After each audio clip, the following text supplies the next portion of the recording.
What is up, all of my horror fanatics out there? Welcome back to Late Night Frights. I'm the Late Night Frights horror leader, the J. Sloan or Jordan, back here to do another video for you. And as always, guys, I want to thank everyone for tuning in this evening. Last week we did horror battles, and if you haven't checked that out yet, please go do so. It was a great week overall. So as you already know, this week we are doing a theme, and the theme we're doing is our romantic horror theme. And everyone has been reviewing romantic-themed horror films all week.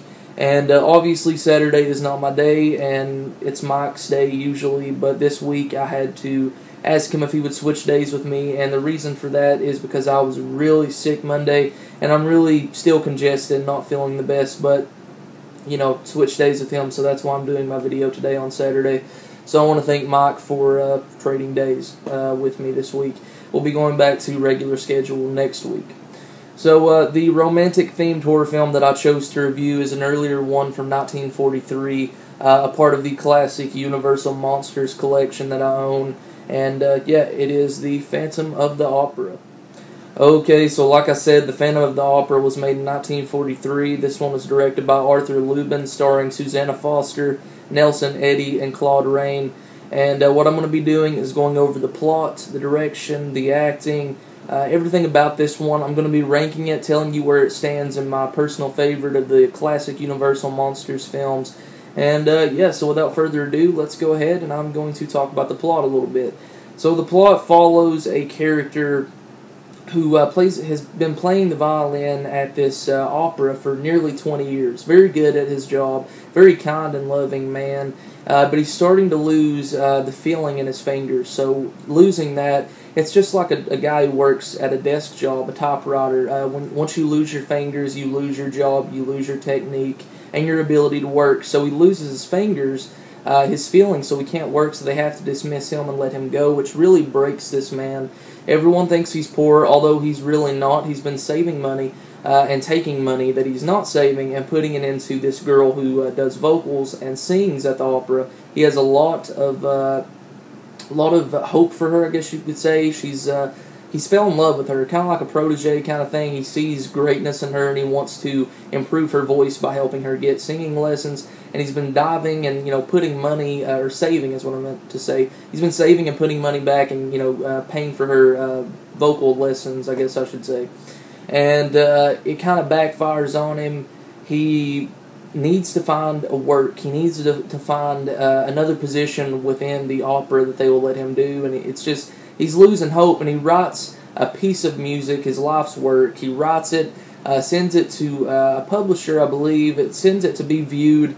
Doesn't hear back from them, and when he doesn't hear back from them, he gets worried. He goes to see what's going on. He finds out that they've stolen his piece of music. It's a very similar plot. You know, films such as Phantom of the Paradise, I could see, took a lot from Phantom of the Opera. You know, the 80s remake, I believe there was a 2004 remake as well. There's been a lot of different versions of this film, and yeah, so that is the basic plot. They find out, or he finds out, that they have stolen his music. He's not very happy about it, as anybody wouldn't be, and he kills the person who stole his music, and he gets a big tub of acid poured in his face, and it disfigures him.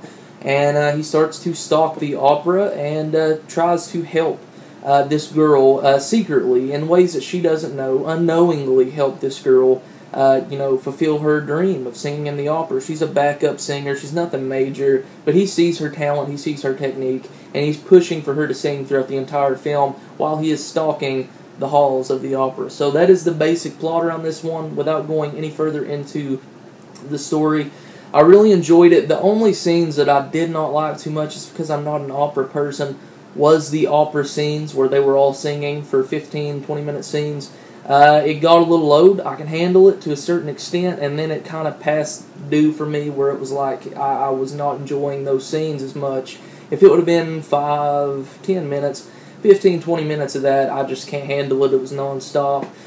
That was the only, you know, scenes that I really did not enjoy too much, and it's Phantom of the Opera, so you can kind of, you know, it's going to be that. So I knew it was going to be that going into it, but I just wasn't too impressed with those scenes. Other than that, the dialogue was really good. The actors, talk about the acting for a little bit. Plot was good. Moving to the acting, The acting, I enjoyed it. 1943, not familiar with many of the actors back then, as a lot of us aren't, I'm sure, I'm certain.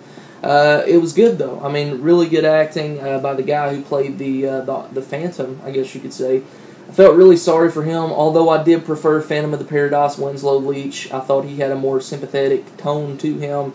But I felt really bad for him and everything that this old guy, he's like 48 years old, everything that he went through trying to publish his piece of music, getting it stolen, losing the girl he's fell in love with, and you do sympathize with some of these characters, and he was one that I definitely did, even till the end of the film where the big reveal as the mask is taken off, showing the acid burn on his face. So that was really cool. Let's see, let's talk about the directing. The directing, good for 1943 film.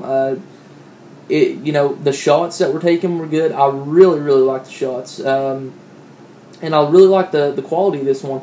Made in 1943, this Blu-ray was awesome. Just a great PQ quality. Like I said, the PQ is great. Audio is great. Everything about it. I haven't checked out the special features yet, but to be made in 1943, very, very good quality. It's just it really colorful, very vibrant. And, all the shots were getting tongue-tied, were really well done. So, directing was good, acting was good, story was good. Let's see, ranking it in my favorite classic Universal Monster films. I mean, Frankenstein would have to be probably my favorite out of the bunch, I would say. Dracula, it definitely ranks at probably third or fourth. Really enjoyed it. Not much of an opera person, so the opera scenes just were not cutting it for me. I'm sorry if you are. I'm not trying to say opera is bad or that it's terrible. It's not for me. It really isn't. But the dialogue was good, acting was good, directing was good, plot was good. Everything about this film was very enjoyable to be made in 1943. Very slow burning, which... Look at the year that it was made. I mean, look at the time. You're going to expect that it is going to be a slow-burning type sensation build-up film, like most of these films back in the 40s and 50s were. And I'm the type of person who really digs that, and I enjoyed it overall. So that is my review over the 1943, The Phantom of the Opera. Really good film, minus the singing opera, 15, 20-minute long scenes. Definitely recommend checking it out. If you are a fan of the classic Universal Monster films, you've probably already seen it. If not, give it a watch. Yeah. My review, good romantic type horror film. I could definitely see where it would fit under this subgenre, into this category, because he is, infatuated and loving this woman and pretty much trying to do everything he can to make her noticeable, to make her seen, to make her what her dream is, a singer of the opera. And does he succeed? You'll have to find out. But once again, guys, I want to thank you so much for tuning in this week. Obviously, we'll be ending off the romantic horror theme for this week. If you haven't already, go back and check out everyone's videos. Some great videos this week. We've had a few missed, and do apologize for that, but there's 2 videos missed this week. But stay tuned, guys. Next week, we will be doing horror battles like we always do, and stay tuned for that. Also, comment down below and tell me what you think about the Phantom of the Opera, any version of it. What's your favorite version? The Phantom of the Opera, original, would it be the original film? Would it be the 80s remake, 2004 remake, Phantom of the Paradise, which is very similar? Which one do you like the best? I'm very curious to hear everyone's thoughts and opinions on this film and other movies, including operas. So, thank you so much for watching. I'm the Jay Sloan. Comment, subscribe. You just watch Late Night Frights. And until next time, guys, keep it horror. Peace.